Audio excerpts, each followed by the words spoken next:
Barak Yahweh, Barak Yahweh Shah, Yahweh Bahashim, Yahweh Shah, Bahashim, Barak Kadash. All praises, honor, glory, love, respect, faith, and power, and trust, and all credit to my Heavenly Father, Yahweh, and my Heavenly Big Brother, Yahweh Shah. Thank you so much for what you've done, what you're doing, and what you're going to do. Double honors to the apostles and elders and bishops of GMS, Great Millstone, who I learned from, and all the men scattered all over the world, teaching this truth and none but the truth in the name, spirit, and the power of Yahweh Bashim Yahweh Shah. Trying to put a spiritual bug in you Hebrew Israelites' ears, you so-called blacks, Latinos, Hispanics, North Americans, and Indians, and you speckled birds. And what is a speckled bird? That'd be a Hebrew Israelite that look like some of the heathen nations, like, for example, a Hebrew Israelite that look like a so-called white person, or so-called Chinese person, etc., etc. Got some videos lined up about Esau and Amalek. Gonna play these videos. I'm gonna get into scripture my best ability. Say whatever God say through spirit, power, Yahweh, Bashim, Yahweh, Shah, the Holy Spirit, the Karak, Kadash, Lord would be on me. Let's get it.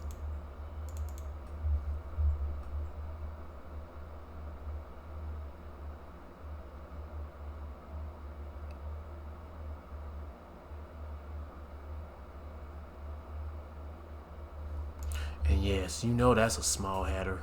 Yeah.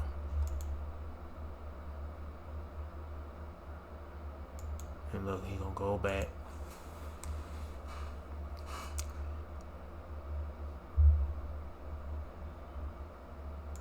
And that's a nun.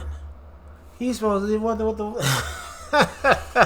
that show you Christians, boy, and you Catholics and shit, what they think about you. ידיים, ידיים, ידיים, ידיים, תודה רבה, תעצור בחשד לתקיפה הגורמת חבלה מימנה הלאומי. בסדר? רגע, עלה, אני רוצה לשים בכיס. גיא, איתך אנשים שלנו. יאללה, לבוא. Goddamn terrorist, and he gonna get handcuffed, but then they gonna let him go. בוא. יופי, כל מה שתגיד. Great anger. Let's see what he got to say. He got Jiba and Mary. Oh, that man. Anyway. And great sadness. Great anger, not only on the attacker, great anger on the system. And great sadness because I feel that this will not end anytime soon. I believe the lack of action, again, I'm not only angry on those who commit these crimes. You should not be angry. You should have love, compassion for your neighbors. Why are you so angry? Don't be angry. Have compassion and love. It's about love. No matter how much they do fucked up shit to you, it's about love. Love all the time. Love, love, love. Love, love, love. That's how we fucking hears that shit. Love. Man, when it comes to you fucking Christians and you Catholics, it's love, love, love. Anyway. My anger, as I told you, is... But he's angry. I don't know about the rest of you other Christians, but he should be angry, rightfully so. I'm angry too. Shit. On the 3 dimensions. I'm angry for so many reasons. The lack of clear position by the authorities, the lack of action against inciters, and the lack of sufficient deterrence. But where's the uproar on this shit? They pushing old ass nuns. There's no uproar. Meanwhile, the Hebrew Israelites are the worst thing in the fucking world. We are considered to be terrorists in America. The black Hebrew Israelites are terrorists. You got gutter ass pushing old women, old nuns. Yeah. What's up with that? What is up with that? Alright, I ain't in the mood to sightsee. So anyway, let's see scenery. Let's get to the next video. The same topic. But man, where's the love at? That you Christians always, and police in Israel. Well, you Christians always talk about love, love, love. Where is it at? Where's the love? Where's love? A suspect is in custody after an attack on a nun in Jerusalem. We do want to warn you, this video may be disturbing. It shows a man run toward the nun and push her from behind. He starts to walk away, but then turns around, walks back, and kicks her while she's on the ground. Now, the nun is a researcher for a French school in Jerusalem. Now, France is condemning the attack, and investigators say they... But what about Israel? Who is this guy right here that did that to her? Who is that guy who did it? It had to be a small hatter, a baby dick sucking Jewish faggot fucker, Amalek, Amalekite, Edomite. It had to be one of them. It had to be. He has those little goofy looking things on the side of his pants that look like, I don't know, strings or some shit. It had to be them. It had to be one of them niggers. Most likely it is. They suspect it was racially motivated. Foreign correspondent Tom Sufi-Burridge is it more than that? Them niggas just straight up wicked as fuck. Tel Aviv, Israel, with more on that. Tom, what's the latest on this investigation? Yeah, Dan, this happened on Tuesday. That man is in custody, being questioned by police. It happened... Just questioned by police. Not arrested by police, but questioned by police. Jerusalem. I mean, again, look at the video. It is being widely condemned here in Israel. You can see that nun walking away with her... No, that shit ain't being condemned. Back turned away from the man then approaching, pushing her violently to the... What a pussy! Well, back is turned. What a bitch-ass nigger. Man. That's Amalek for you. Always attacking. Just like what Amalek did to the Israelites. They always attack the vulnerable, the elderly, the young people, the babies, the children, the pregnant women. When the Israel was on their journey, out of Egypt, we got to go through all these other territories dealing with Ammon or Moab. I think it was Ammon. We went to war with Ammon at the time. I don't know, but I know we went to war with Esau, Amalek, Moab. These bitch ass niggas attacking us, but the biggest bitch of all, Amalek. This nigga was he was attacking the weak. Look at this nigga. What a bitch ass nigga. Ground, then walking briefly away, then returned. And then kicks the woman on the ground while she's down. What a bitch ass nigger times 2.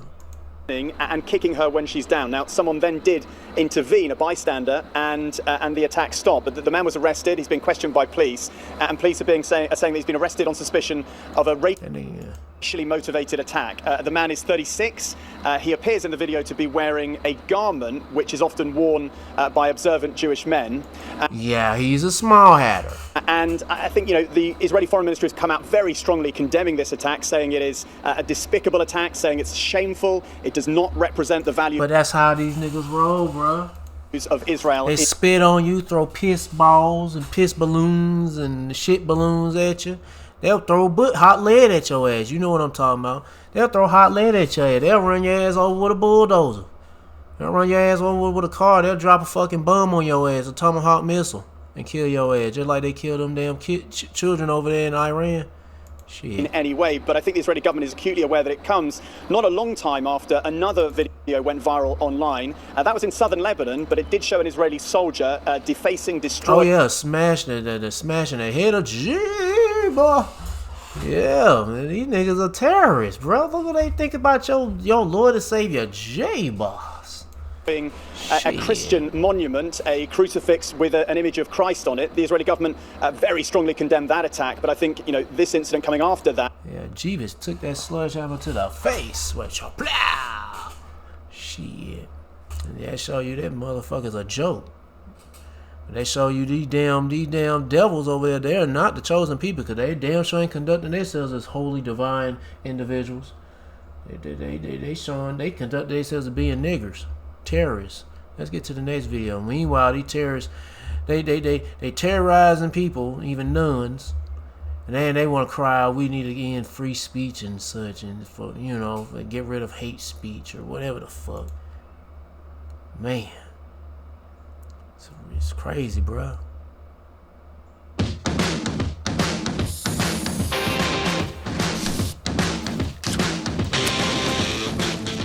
Gosh, on so many levels, journalism just abandoned its profession in so many ways. Just the basic rules of journalism were almost daily violated.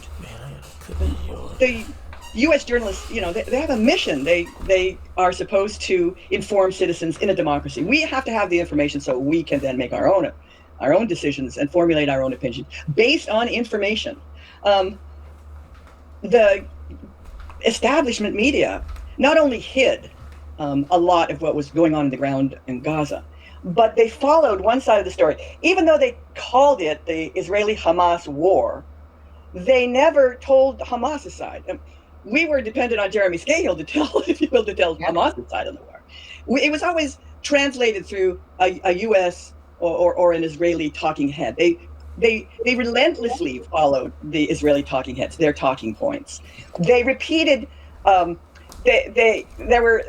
got to know these Israeli spokespeople. Daniel Hagari was one of them. Over and over again, he would be shown to be a fabricator. His stuff was not legitimate. People on the ground would compare it to what he was telling people after they destroyed Al-Shifa Hospital first in November 2023, and then later in March and April 2024. In both cases, he lied to the journalists and they repeated it. So there's supposed to be some standards in journalism where if you understand that one of your sources is not forthcoming, is not telling you the truth, that he's been written up in the Israeli media, in Haaretz, for example, he and others. Another famous fellow was Yossi Landau, who was a member of this very propagandistic organization, Zaka. And the mainstream media never told us who Zaka was. They weren't a humanitarian first responder organization. They were working with Israeli propaganda. So the repetition and the continue to airing the pseudo evidence and videotapes, even one just wacky invented three-dimensional videotape. Do you remember that? Of there were supposed to be these tunnels, this whole Hamas Pentagon underneath the hospital? That was insane. I mean, it was. It was actually them rats wearing small hats tunnels. They were the ones digging those tunnels. And they were using those tunnels to escape certain places or hide certain things. Not weapons of mass destruction like missiles and bombs and all that shit, but hiding babies and dead bodies and all that shit. And doing all they freaky ass shit going on. They doing it underground. Shit.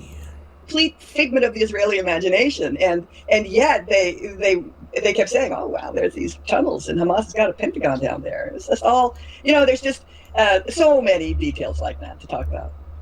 Robin, Jen, you had a thought? No, go ahead. Robin, it's pretty clear to me that, and this is just from personal experience. I mean, again, you're in New York City. I'm from New Jersey, and we come from a part of the country where Zionism is at its most prominent, quite frankly. And one of the primary reasons that I think that this is the case, especially in places like Manhattan and Brooklyn, is because of the concentration of wealth. I think that there is, without question, a very big economic component that is tied into this, because if anybody has ever encountered the average Israeli, they're not nice people at all. In fact, when they say that they're the chosen people, they truly mean that they are better than you, period. And when it comes to that sort of disposition, generally speaking, with average people, and you would think, well, I wouldn't want to do business with them. But unfortunately, because of the way the capitalist system operates, even in its late stages here in the United States, I think that's a huge reason why they have as much control as they do. I think if those elements were not involved, I think that things would definitely be a lot different. But I also believe that one of the reasons people have just kept their mouths shut, quite frankly, for as long as they have, although things are now changing with Zoran in the mayor's being in City Hall and in Gracie Mansion, I think that in some ways is starting to make things really change in a substantial way. But even prior to that, it was pretty clear that so many of these people that would like to say something, they just seem to be under the thumb of those that if you said a word, there's going to be a lot of economic trouble for you, among other things. Your thoughts on that? Right. Well, I think you're absolutely right. The Zionist lobby in this country is particularly strong in New York City. I think what Zoran did, though, is really show the fault lines in that community. And that community is not monolithic, and that's what we found. And in fact, the young people, the way they're falling out now with their very low opinions of Israel. Israel is no longer this state that everybody loves. They've completely destroyed that. Oh yeah, it's no longer this image, the image of divine holy people.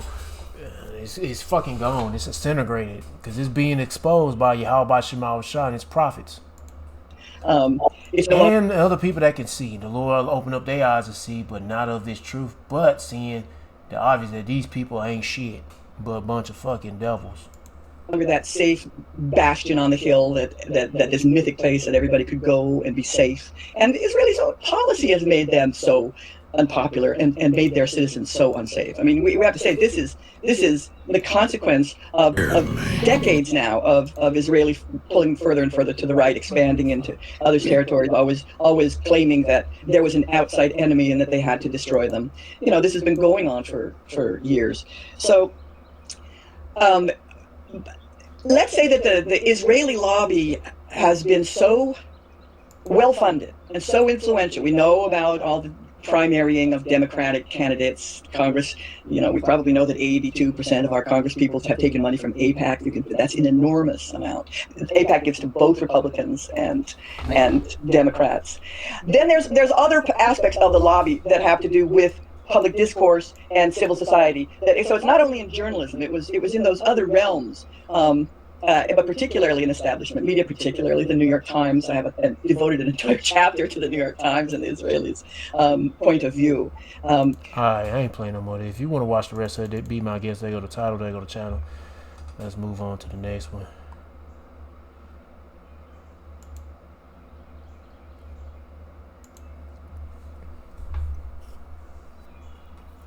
Right, so Israel has just turned a Gaza aid flotilla into evidence against itself once again. Israeli forces have intercepted, boarded and seized vessels from the Global Summit flotilla in international waters near Greece, way out in international waters.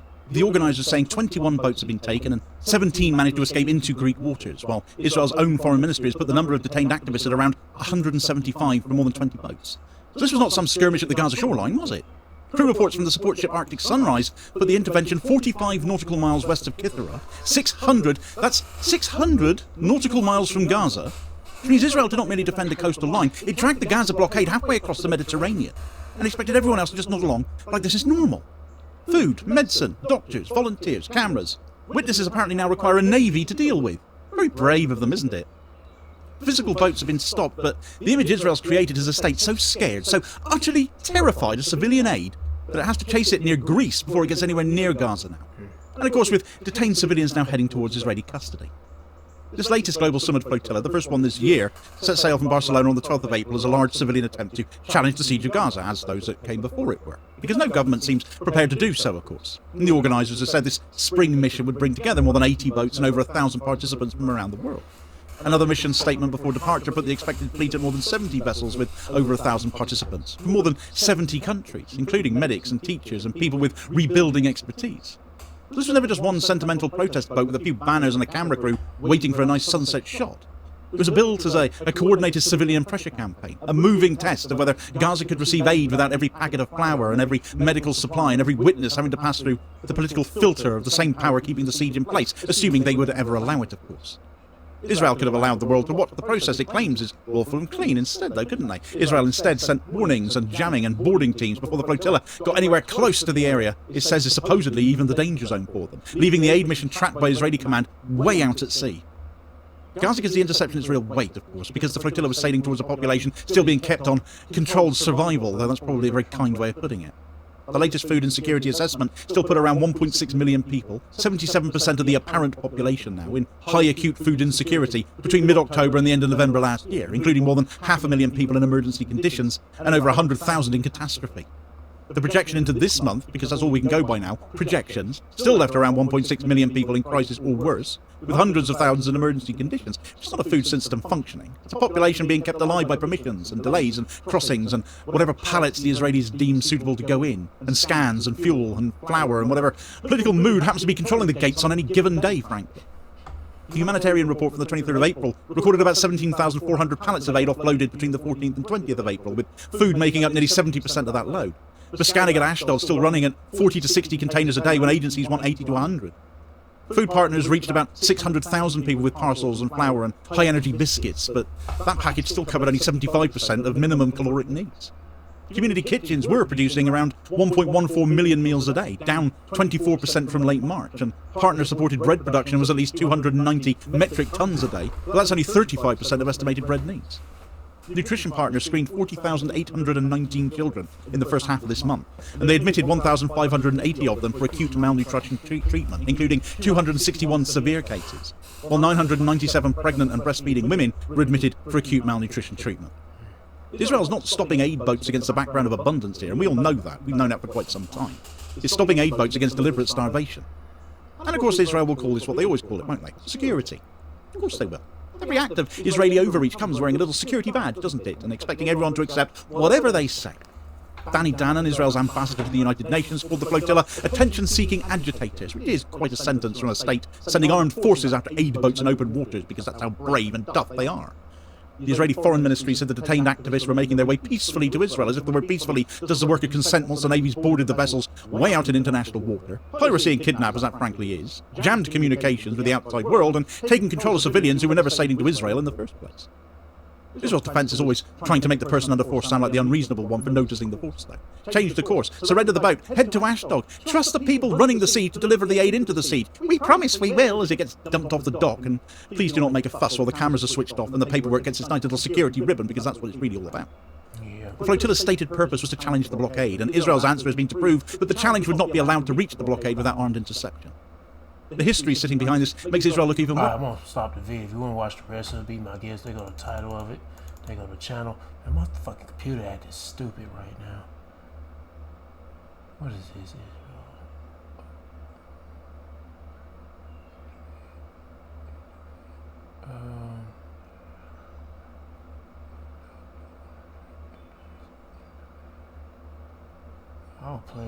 I guess I'll play. Let's see what this is about what these rats are doing.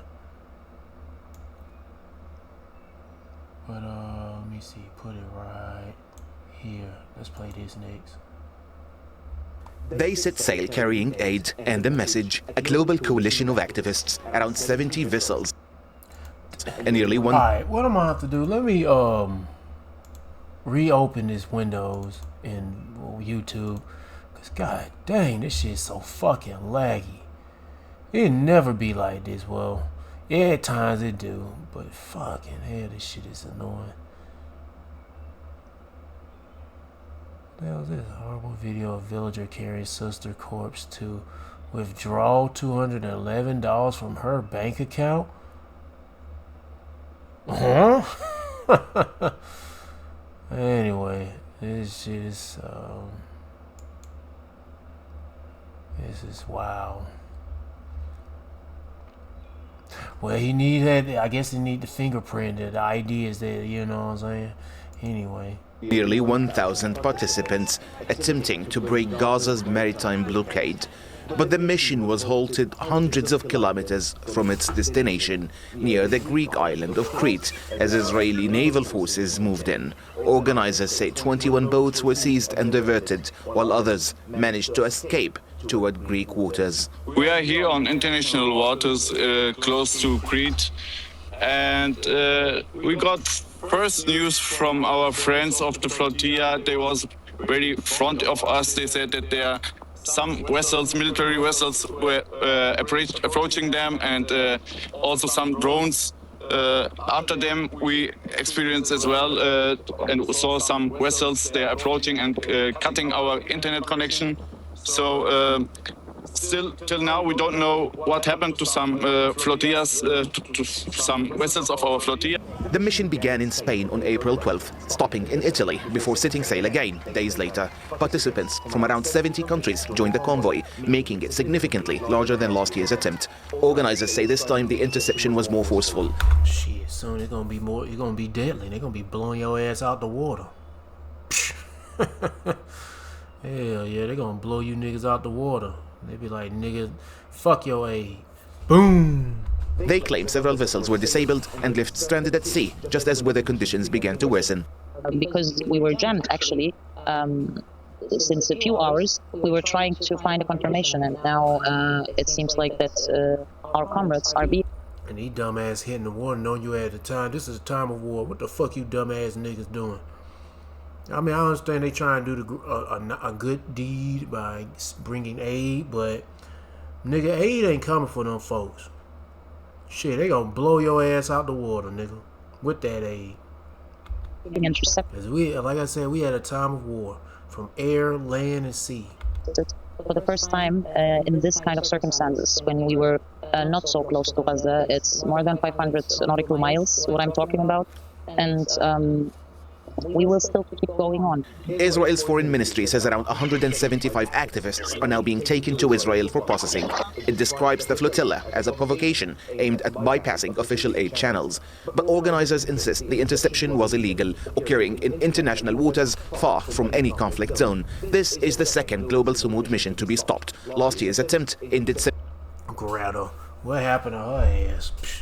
Similarly, with vessels seized and activists detained. For Israel, the sea remains a rigid part of its security perimeter. For the activists, it is a persistent attempt to break a 20-year siege. And for Gaza, the aid may not have arrived, but the message, once again, traveled far beyond its shores. Whatever. Next video. Protests don't do shit. Oh, this shit again. I was wondering, oh yeah, I figured this was what it was about.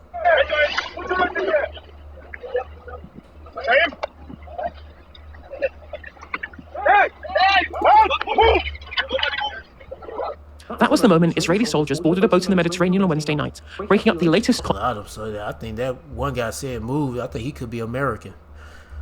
They do have Americans as American soldiers as IDF. Convoy of ships headed to Gaza as part of the Global Summit Flotilla. Now, we've witnessed this before. Last October, the first convoy of the Global Summit Flotilla was intercepted by Israeli forces in international waters as it approached Gaza, with more than 470 people on board the ships detained by the military and kidnapped to prisons in Israel. But what happened last night isn't simply a rerun of what happened last year. That's because whilst this interception also happened in international waters, the boats were hundreds of miles away from Gaza. Of course, Israel is no stranger to flouting international law, whether it's Gaza, the West Bank, Lebanon, or Iran. The country has rarely met an international treaty or convention it hasn't immediately broken, and now it's apparently coming for maritime law. Earlier this month, 39 boats belonging to the Global Summit Flotilla departed from Barcelona en route to Gaza, where those on board would once again attempt to break Israel's siege of the enclave. More than 70 vessels were expected to take part, with other ships joining along the way. And over the last 3 weeks, the flotilla made good progress, departing Barcelona mid-April before reaching Sicily last week, where they docked for a short period. Earlier this week, they set sail once again, reaching the western side of Crete on Wednesday evening. And it's there that Israel intercepted some of those boats overnight. It began with bright searchlights and a warning. Where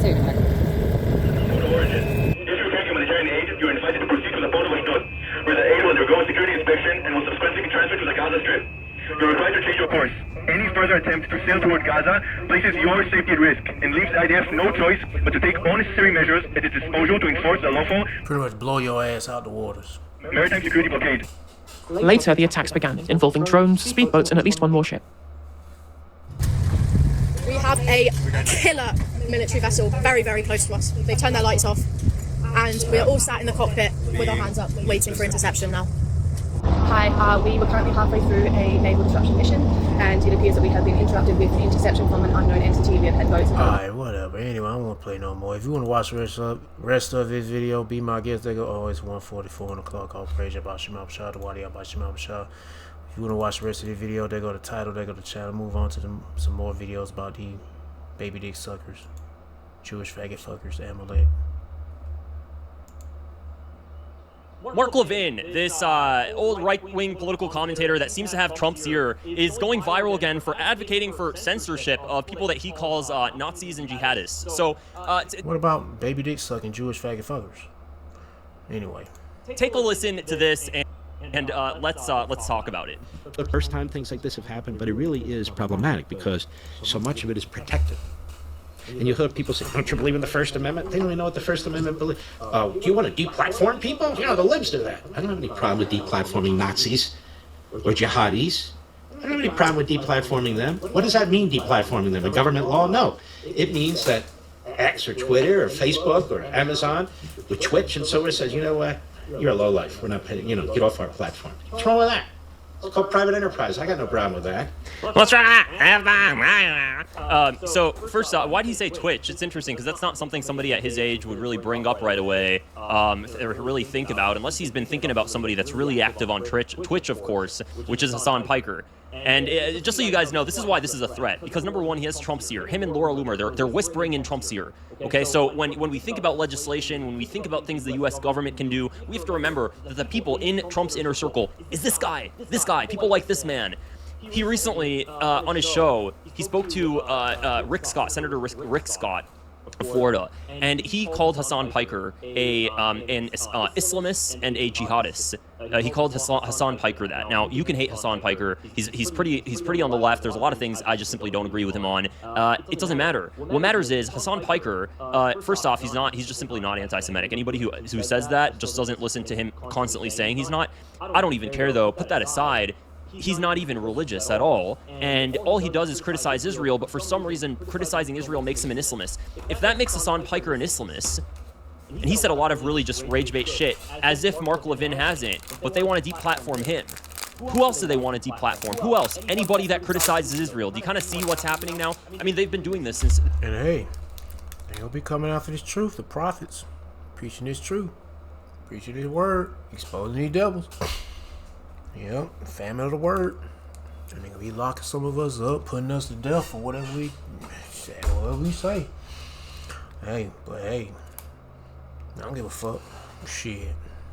They've been doing this since the beginning of, since the beginning of social media. Social media has been censored by the same sort of people, especially Zionists, especially people that have a pro-Israel agenda, a pro-Israel tilt. Censorship is the only way. Listen, I'm telling you guys this right now. I'm ethnically, I'm Palestinian. I'm pretty open with you guys about that. We've talked about that a lot. I have never once, it's never even, it's like, it doesn't even come out as a thought to me. Whenever I hear the pro-Israel mob go on social media spewing their nonsense, which we hear every single waking second of the day, never once has the thought came up, what can I do to get them off social media? What can I do?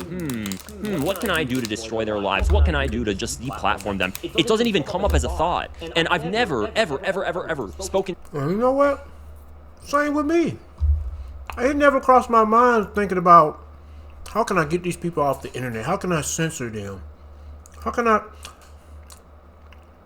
They don't need... Hell, they losing their world right now. You know, how about some outside fucking their ass up? You don't need no censorship to ban these, to ban the things they say. We just need to ban their ass from rulership. That's what we protesting against these niggas, to ban them from rulership that's ruling this whole world and stop destroying this world. Yeah. To another, get our vengeance back. Yeah, from Yahweh Shema Shah. Another Palestinian or somebody that just simply supports Palestine, or somebody or any other conservative aside from the pro-Israel mob. I've never spoken to one of them that thought, what can we do to destroy, like to just get that person offline? It doesn't even come up as a thought. So the fact that they just immediately think that, how can we erase this person, is weird. It's odd, isn't it? It's weird. It's weird because typically, we're in the age of dialogue. Now, of course, the algorithms are so skewed now because the age of dialogue is dying out, and soon there's going to be a time to be silent. Or keep silent. Let me get to that. Hold on, I got burp. Alright. Ecclesiastes chapter 3 verse. Start with 1. After I read 1, I'm going to jump down to 5. But to everything there is a season and a time to every purpose under the heaven. A time to cast away stones, a time to gather stones together, a time to embrace and a time to refrain from embracing, a time to get and a time to lose, a time to keep and a time to cast away, a time to rend and a time to sow, a time to keep silent. And it's that time soon to come. But right now we can speak. A time to speak, a time of love and a time of hate, a time of war and a time of peace. But a time of love and peace it never was. Shit, if you think we still in that time of peace and love, nigga, you a dumbass. We always been in that time of hate and war. And the Wadi Yahweh Shema Shah for showing us that. Because if the Lord didn't show us that, we'd still be thinking it's time for love, like these Christians always about. God is about love, love, love. If it's about love, tell that shit to that baby dick sucker that push that nun, nigga. Tell that shit to that nigga. You niggas can't. Y'all be too scared to even do that. Fucking niggas. Anyway. Because of Israel and this Israel tilt. But even still, like, you could just have dialogue with these people. This is why debates are great on social media, because you can, people that watch the debate that are really not getting paid to spread a certain side or whatever else, like, you can tell who, you can kind of make your own informed decisions. But for some reason, they're so hell-bent on erasing people, just totally erasing them offline. Laura Loomer was doing the same thing. I was scrolling through her X. I'm not going to show you guys any of her tweets because they're just like, it's toxic. Just basically saying the exact same thing. This person's an Islamist. This person's a Nazi. This person's that. I don't support hate or violence towards any group of people. Point blank. Period. That's just absolute fact. When you criticize Israel, I will criticize Israel till my last breath. I do not. Me too. But not Israel. Amalek, Esau. Not Israel, but Amalek, Esau. Criticize them too.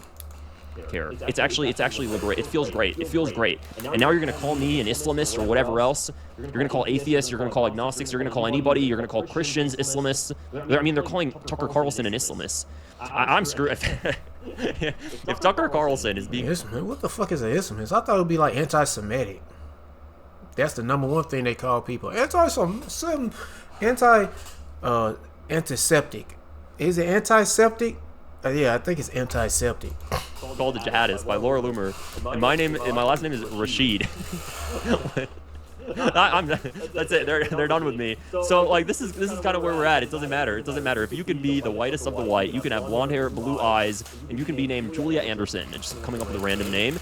If you criticize Israel, they will call you a jihadist, like a jihadist Nazi Islamo-fascist. Man, shit. When it comes to these damn devils, they just call us terrorists. Or black Hebrew Israelite terrorists. They belong on the watch list of the Southern Poverty Law Center or whatever. But shit, the Southern Poverty Law Center, they be funding damn KKK niggas. Funding them money, gas money, ammo money, whatever. Man.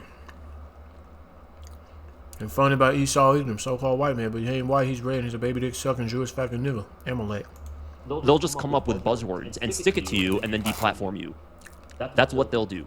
So the Anti-Defamation League is one of the main organizations behind this whole entire thing. I mean, they have monitoring algorithms. They have it down to a T. And this nigga here, he claimed to be a chosen person with a shaved head and a shaved face. Nothing against anybody who's bald on top of their head, but those they got some hair on their head. They naturally bald, but when they're shaving the rest of their hair with a razor, that's a problem. And then using that same razor to shave hair off your face, that's a problem. You ain't supposed to do all that shit. You're supposed to have a full beard if you can grow a full beard. Now, no mustache, be looking like a Viltrumite. Or a fucking cop or something with a mustache. But a full beard. But this nigga, he got full, everything is scorched off his face. It don't supposed to be that way. That shows you he definitely ain't the people. Heavily behind the push for the sale of TikTok as well. Here's a quick clip of Jonathan Greenblatt. Let's take a listen to what he has to say here. The ADL, our Center for Technology and Society, works actively with all the kind of companies of Silicon Valley, from Apple to Zoom, if you will, from Amazon to Microsoft to Meta, and indeed to Twitter. We've dealt with them for years, helping them tackle the challenges of hate speech on their service. We point things out, we share information, but what we've said again and again and again, and I've had the privilege of speaking directly to Elon a few times, the reason why we are so concerned is because we think Twitter is such a consequential service, and again, allowing people who created the toxicity on the platform that led to real-world violence. Keep in mind that the conspiracy... Alright, whatever. Hold on. ...theories that dominated on Twitter for so long... Oh yeah, anyway. It's all about these niggas being exposed. And the Lord is doing it. Yahweh watch them outside exposing these devils. Let's get to the next one.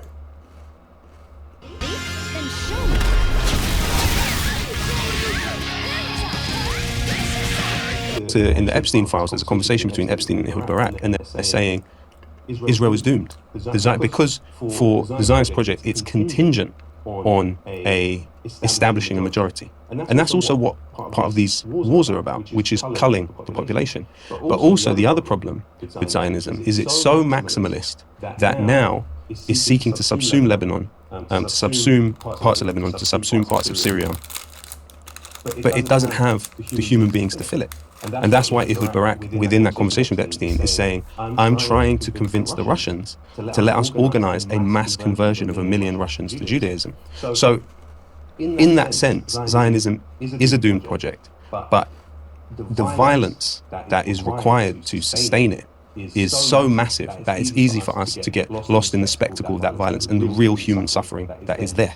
And I would say sometimes lose sight of the macro picture, which this war now has established that a state which has been subject to the most comprehensive sanctions, is the second most sanctioned state in the history of the world, has been able to build a program in 27 to 30 missile cities under the ground, which in many cases are under 300 to 600 meters of granite, which cannot be penetrated by bunker buster bombs, and create a system whereby they are able to strike targets thousands of miles away with incredible precision, which is an indigenous project, so there is no involvement of US technology for sure. They rely on GLONASS and BeiDou, which are Chinese and Russian equivalent to GPS and satellite systems.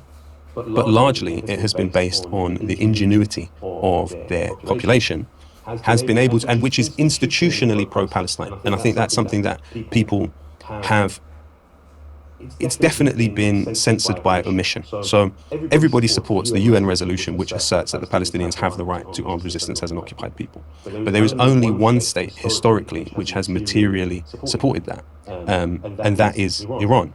There were states previously that supported it in different ways, but none in the institutional and systematized way which Iran was able to do. If you look at the pronouncements of key figures within the resistance factions, you look at Talal Naji of the Jabha Sha'biya al-Tahrir al-Palestine, the PFLP, he states absolutely explicitly the Palestinian struggle would not have been able to achieve. I can't watch here.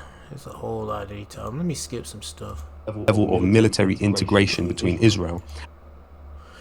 Alright, I didn't know what they were going to be talking about in this conversation, but I just wanted to save it and see. Anyway, let's get to the next one. He said it behind closed doors, but it got out. One of Israel's most senior generals tells the room what no politician will say publicly, that settlers are burning Palestinians alive inside their homes, that it's terrorism, and that the only thing preventing Goddamn terrorism, man. a full uprising is a miracle. And miracles eventually run out.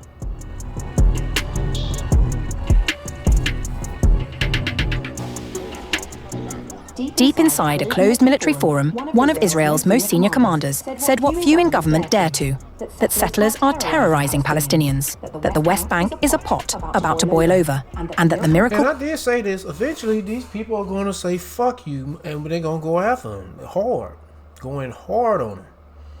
Yeah. Yeah. Oh yeah, and the rest of them too. Keeping it from doing so is running out. Major General Avi Bluth, head of the IDF's Central Command, did not mince words when he addressed the gathering. Bluth called settler attacks on Palestinians what they are, Jewish terrorism. Oh, in his own... Hold on, wait a minute. That's why I'm trying to figure out the wording of this. Like, wait a minute. Top IDF general warns of Jewish terrorism. He called it Jewish terrorism? What? And he's an IDF general. I guess he calling it like he see it. And his own people, tongue shall fall upon themselves. You know? Man, that's amazing. And back to the video. And warned that Palestinian restraint in the face of daily violence was not a permanent condition. When houses are burned while their occupants are inside, it's called Jewish terrorism. It's almost a miracle that the Palestinians are still indifferent to the phenomenon. They won't remain indifferent indefinitely. Yeah, they eventually gonna fight back. And the hard, I don't know how hard, but they coming. Oh well. Bluth had already taken his concerns to the top, briefing Prime Minister Benjamin Netanyahu and the Security Cabinet on what he saw as a slow-burning crisis in the West Bank. Palestinian terror levels are low, he told them, but the calm is deceptive. Settlers wounded in so-called price tag attacks, extremist Jewish reprisals against Palestinians, had gone on to carry out attacks of their own, cause and effect playing out in real time. The men driving this violence... Here come that little dirty rat sneaking up behind that nun. In Bluth's telling, are not hardened militants. They are fringe anarchist youth from wildcat outposts, uncoordinated with the state, convinced they are heroes. He met some of them and was not impressed. Is that deterrence? It's ridiculous because they went into another village. I speak with them, and they aren't particularly polite people. They tell me, we're the heroes of David, all of Israel's deterrence. The heroes of David.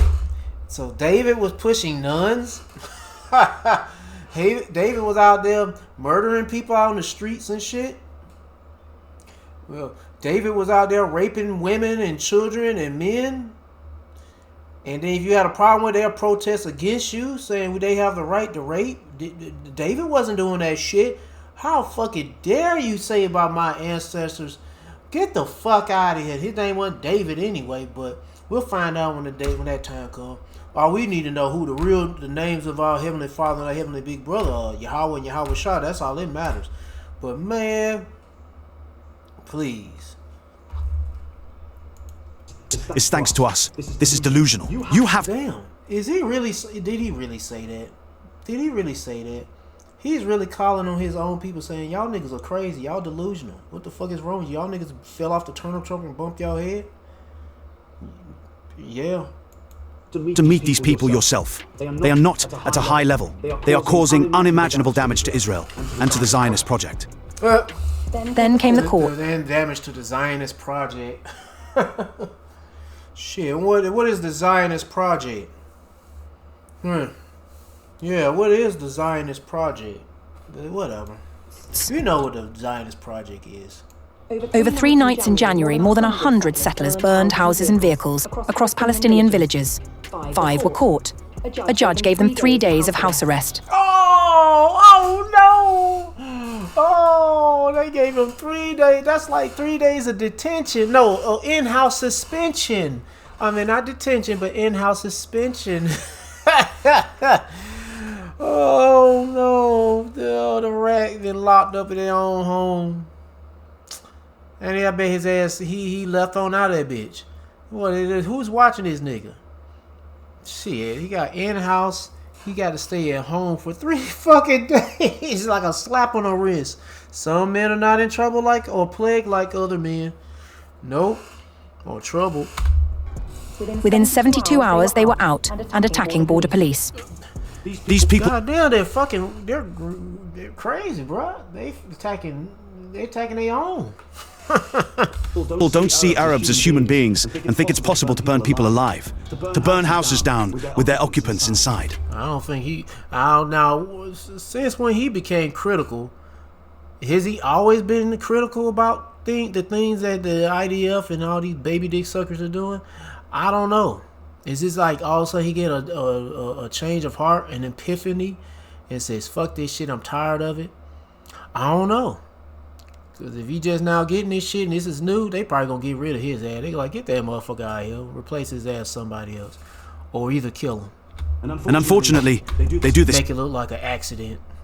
Frequently. Friendly fire. They've decided they are erasing the shame of the Oslo Accords. It's a disgrace to the Jewish people. I'm quite ashamed of this whole thing. Man, y'all gotta do it better than this. Y'all gotta be clean with y'all hatred. Y'all can't just be blatantly out and open, doing things, pushing Christian nuns and shit, or Catholic nuns. You gotta do that shit when the camera's not on. Yeah, you gotta be sneaky. A sneaky rat. Bluth also mentioned an incident in which settlers burned IDF identification equipment in the settlement of... Damn, what? These niggas are still, they burning their own shit up. Beit El, to avoid being identified while on their way to torch Palestinian homes in the nearby village of Turmus Ayya.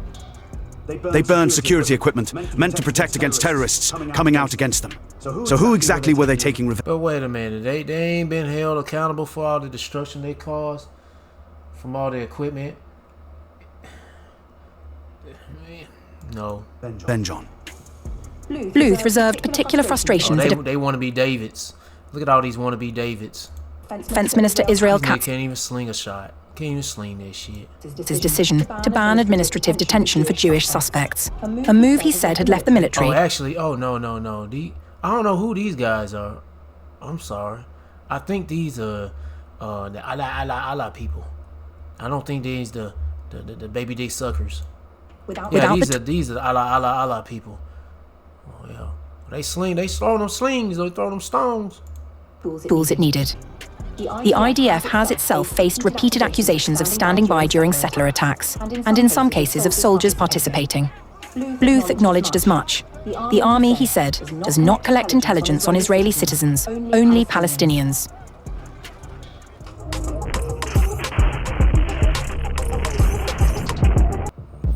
From the now they gonna throw an ad once the shit was getting more interesting. #1 rated brand in cordless outdoor power, the Ego 22-inch aluminum deck mower with... The northern Israeli town of Kiryat Shmona has lost nearly half its population since October 7th, 2023. Israeli media figures show the town, once home to 26,000 settlers, now holds around 12,000, with thousands more reportedly weighing whether to leave the land they say was promised to them.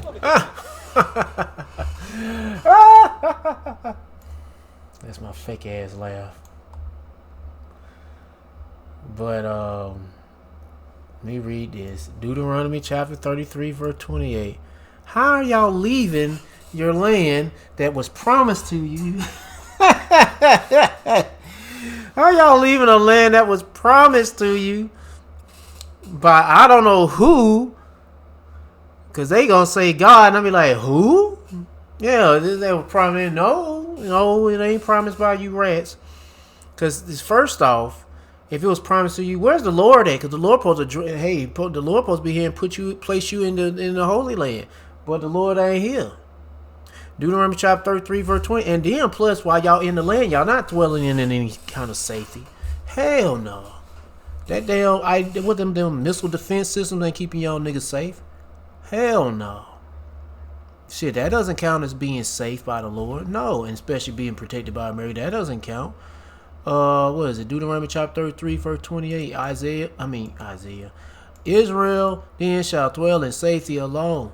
The fountain of Jacob shall be upon a land of corn and wine. Also his heavens shall rain down dew. Instead, in that area where the rats dwelling, it's raining down missiles.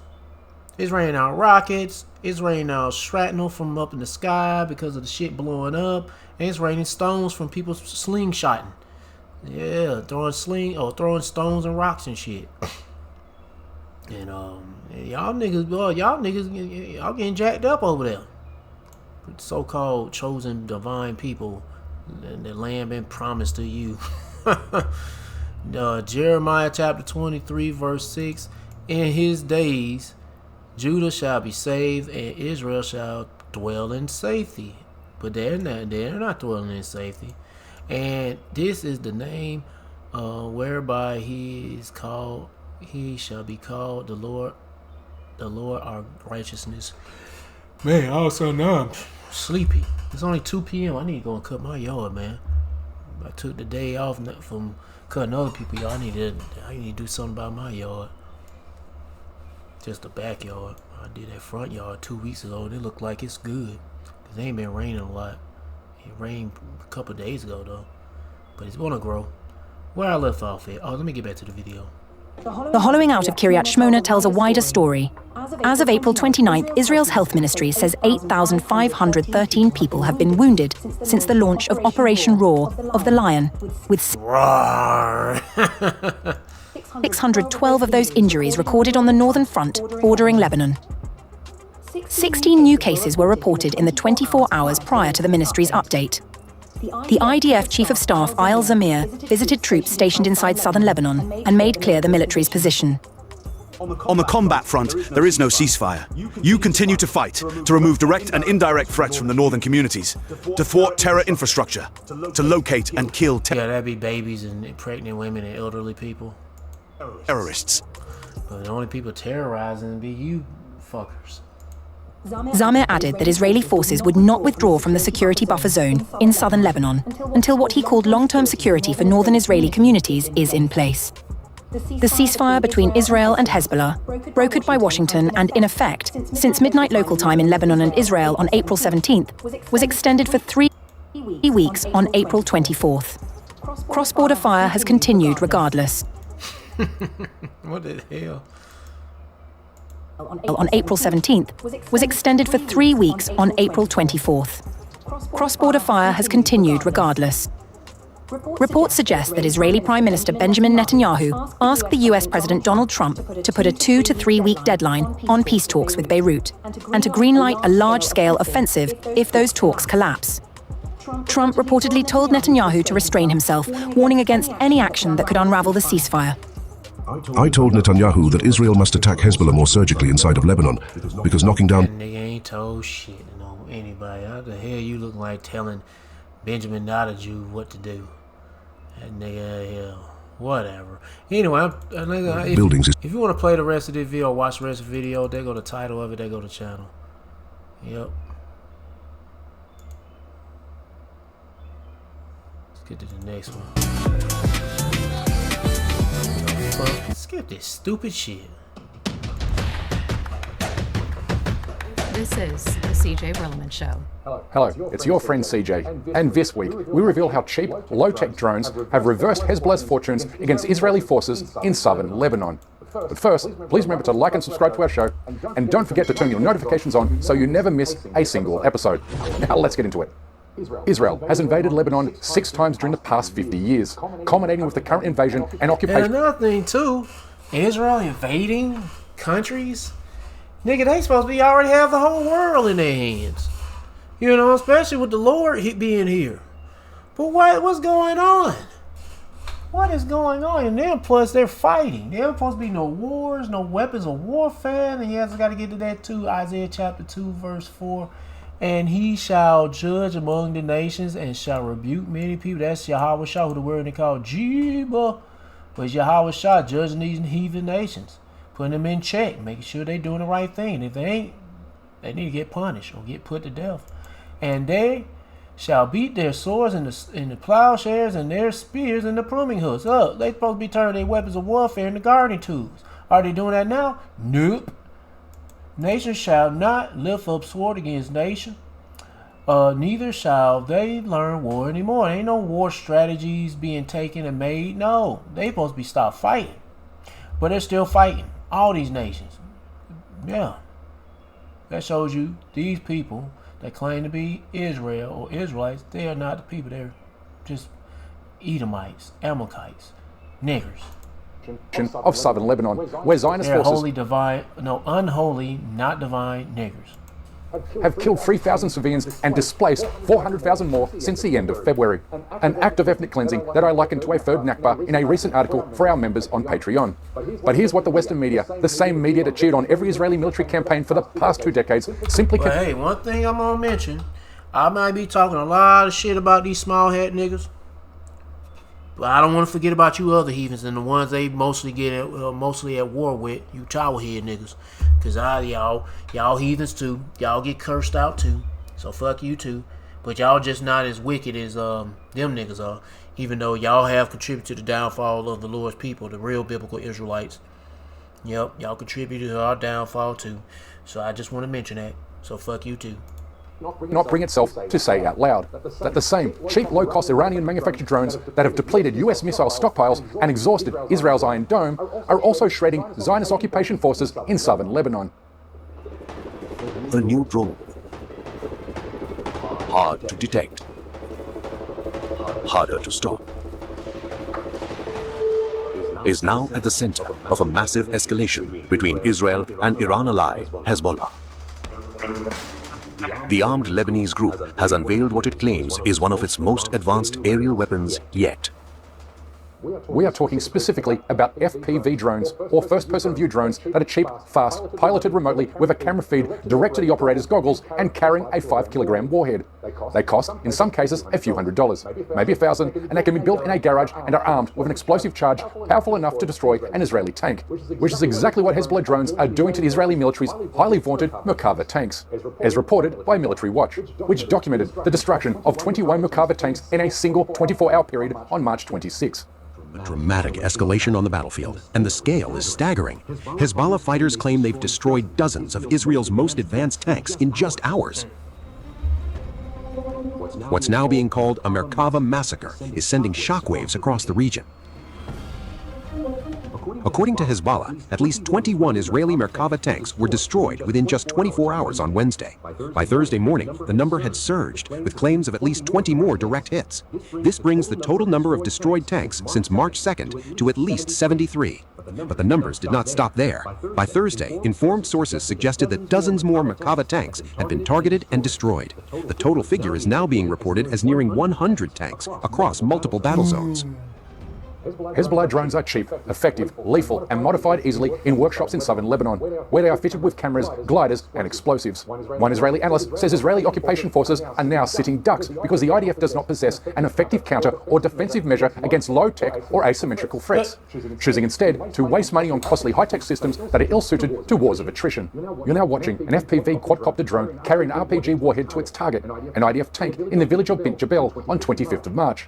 They fly low, fast, and evasively, almost impossible to intercept with conventional air defense systems that are designed to shoot down ballistic missiles, not a kamikaze quadcopter skimming 6 feet above the ground. Last week, Hezbollah posted its first video showing one of its FPV drones taking out 6 Israeli soldiers. Here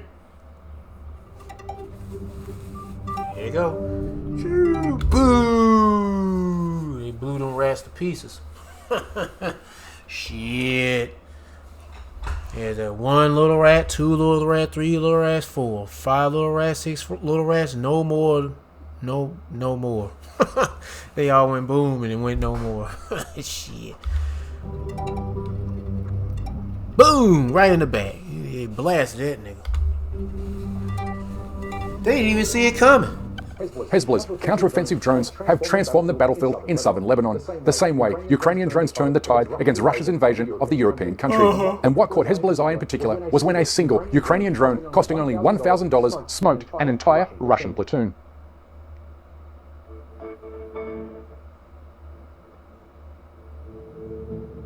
Uh-oh. There you go. Boom. God damn. Oh my goodness. It was in that house, and then here come that little fucker just flew up in there in the window, and that was it. Play that back again. Boom.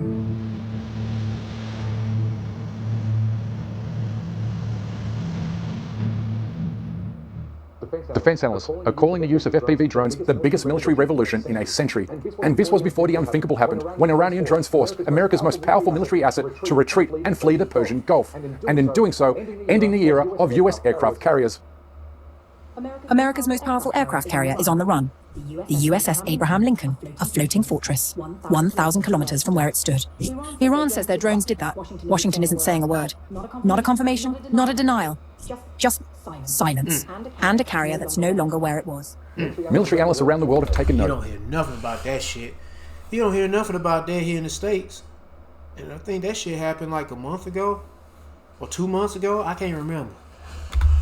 As has Hezbollah, Iran, and China, with Beijing releasing a prototype of its drone carrier mothership last week, making it the first warship on Earth built primarily to launch and control swarms of unmanned aircraft, allowing China's naval forces to swamp its adversaries' defenses with cheap, low-tech drones without risking its billion-dollar fighter jets. For Hezbollah and Iran, the calculus is simple. Israel and the United States can be easily defeated by asymmetrical warfare, but the Zionist state is too drunk on its own arrogance and hubris to notice, as it continues to spend $3.8 billion of US taxpayer money per year on purchasing high-tech weapons that have been made redundant by low-budget Iranian and Hezbollah drones. They also know that if they go after our expensive military systems with cheap weapon systems, they can basically win a war of attrition if we're not careful. Asymmetric warfare is really hard to defend against. We spend billions and billions of dollars creating a defense establishment that was designed to fight a country that is basically equal to us in military power, a country that would use fighter jets like we have, or bombers like we have, or an intelligence capability like we have. Iran is going in using Shahed drones. That family of drones is highly effective because it's very cheap to produce. In fact, Hezbollah has studied and mastered the use of FPV drones while adopting bespoke features to make them more effective on local terrain against Israeli invaders. Israel was caught completely off guard by this new weapon. The whole operation is off Israel's radar. There's no indication they had any foresight or intel on the entire supply chain, who made the items, bought them, transported them, modified them, trained on them, or deployed them, and therefore Israel has zero defenses prepared. Drones under $500 are taking out Merkava tanks worth $5 to $7 million. Despite the Merkava's heavy armor, drones strike at open hatches or sensitive connection points where armor is thinner. What makes Hezbollah drones unique is they are physically connected to the operator's control room via fiber optic cables up to 10 kilometers long, meaning they are wire-guided rather than radio-controlled, which means the Israeli Army's electronic warfare units are unable to track and shoot them down. This is why you see Israeli soldiers having to resort to shooting at Hezbollah drones with personal weapons, like you see in this clip. No, you can't. That's a rifle. Well, I guess he can't hit that motherfucker. They need like something gonna spread, like a shotgun. Bird load. Bird load. And like we have seen with Russian invaders during their final moments of life.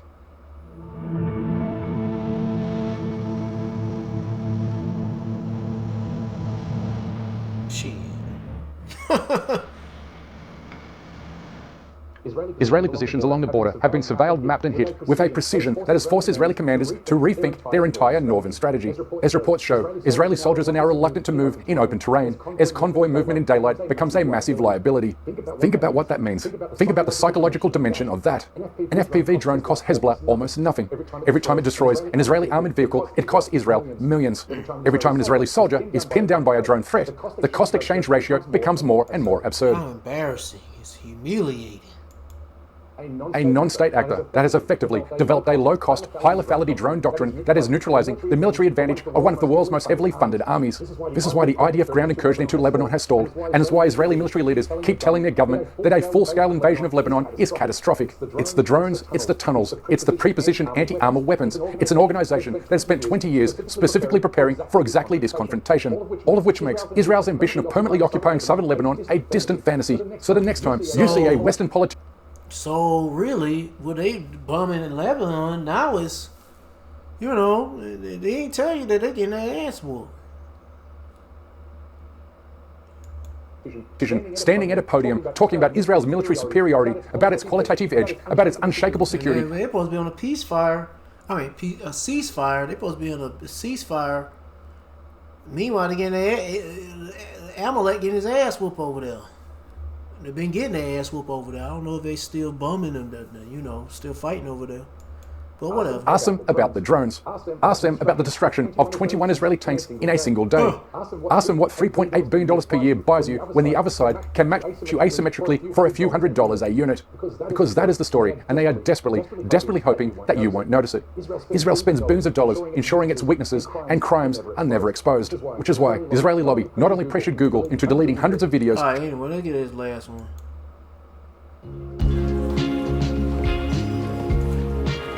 Shocking news tonight. According to a new survey, 60% of Americans are now antiseptic. That's right, and now the fake Semites are saying it's not their fault. Of course. Chloe and Michael, good morning. We're here with Rabbi Foreskins, who has an interesting... Rabbi Foreskin. Shocking news tonight. According to a new survey, 60% of Americans are now antiseptic. That's right, and now the fake Semites are saying it's not their fault. Of course.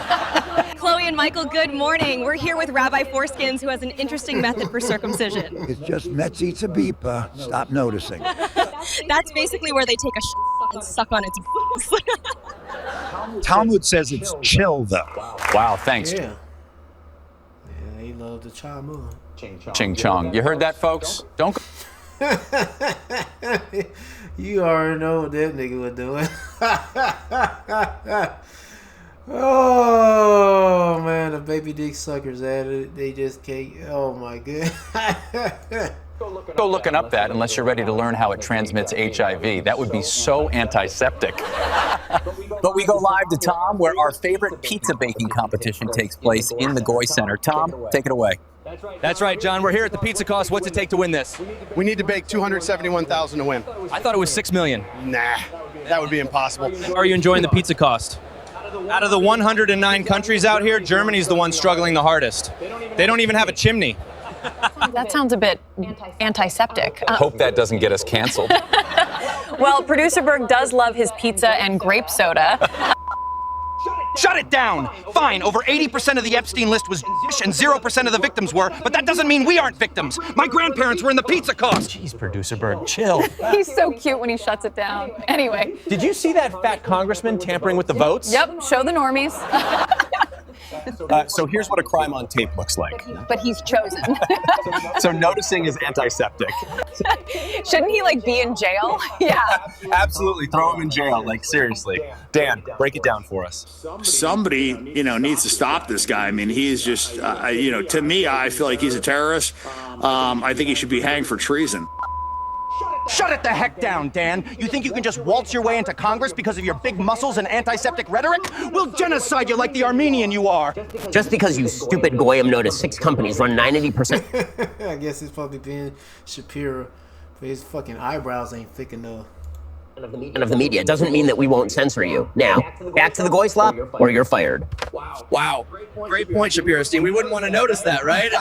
I'm just here for the bread and circuses before my sports ball game tonight.